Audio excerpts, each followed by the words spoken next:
बऱ्याच वेळा काय होतं, आपण हिरव्या मुगापासून जे डोसे बनवतो, ते कुरकुरीत न होता अगदी मऊ पडतात. तर त्यासाठी इथे मी एक खास ट्रिक तुम्हाला सांगणार आहे. आणि ही ट्रिक तुम्ही वापरून जेव्हा कधीही डोसे बनवाल, तेव्हा तुमचे डोसे असेच कुरकुरीत आणि क्रिस्पी होतील. आवाजावरून तुम्हाला कळालंच असेल, की हा डोसा किती क्रिस्पी तयार झाला आहे.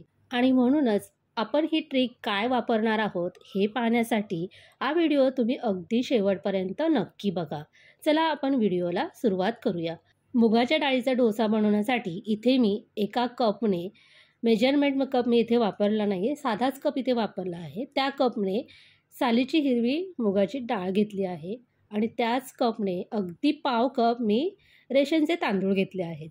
आता आपल्याला सगळ्यात अगोदर ही डाळ आणि तांदूळ स्वच्छ 3 ते 4 वेळा पाण्याने धुवून घ्यायचे आहे.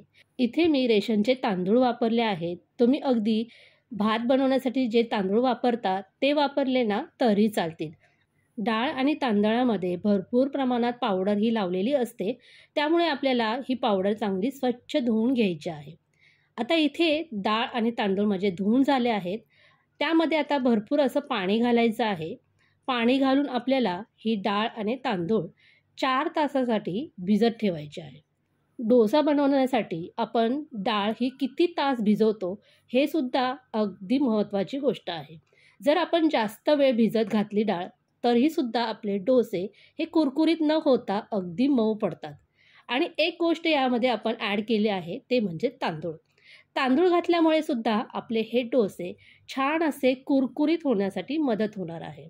या 2 गोष्टी जर आपण लक्षात ठेवून डोसे बनवायला घेतले, तर आपले डोसे अगदी कुरकुरीत होतील.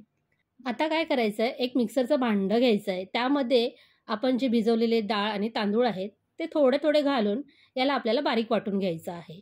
पण वाटताना त्यामध्ये एक हिरवी मिरची मी घातली आहे आणि थोडासा आल्याचा तुकडा घातला आहे.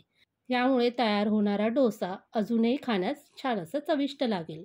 आता वाटलेलं सगळं वाटण मी एका बाउलमध्ये काढून घेतलं आहे.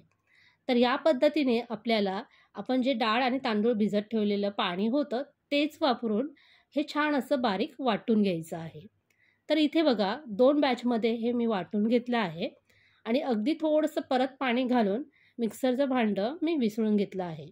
आता यामध्ये फक्त आपल्याला चवीपुरतं मीठ घालायचं आहे आणि मीठ घालून आपल्याला हे व्यवस्थित 5 मिनिटासाठी छान असं फेटून घ्यायचं आहे.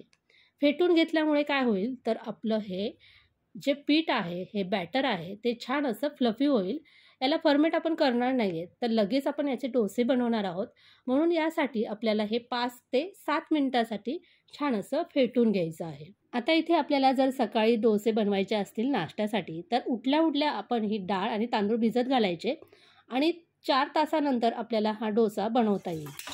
तर डोसाची माझी डाळ भिजत होती, तोपर्यंत मी बटाट्याची भाजी आणि नारळाची चटणी यासोबत खाण्यासाठी बनवून ठेवली.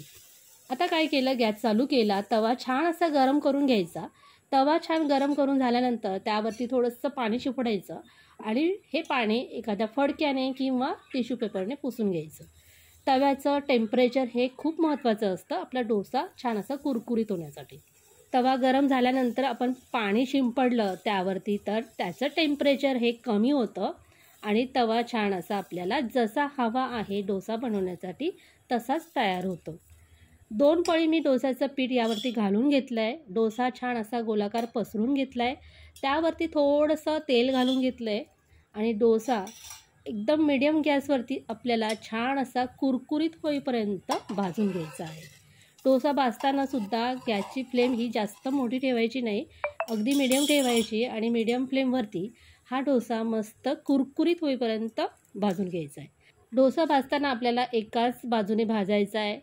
इथे बघा छान असा कुरकुरीत आपला डोसा तयार झाला आहे. डोसा भाजून झाला आहे, आता मी प्लेटमध्ये काढून घेते. अशाच प्रकारे दुसराही डोसा आपल्याला बनवून घ्यायचा आहे. पुन्हा आपल्याला तवा छान गरम करून घ्यायचा आहे, त्यावरती पाणी शिंपडायचं आहे आणि हे पाणी पुसून घ्यायचं आहे. म्हणजे तव्याचं टेम्परेचर हे पाणी घातल्यामुळे थोडंसं कमी होतं आणि डोसा आपला तव्याला चिटकतही नाही आणि मस्त असा व्यवस्थित पटकन डोसा हा निघून येतो. आपण म्हणतो की नाही, ठेल्यावरती जेव्हा आपण डोसा खायला जातो तेव्हा त्यांचे डोसे किती कुरकुरीत असतात.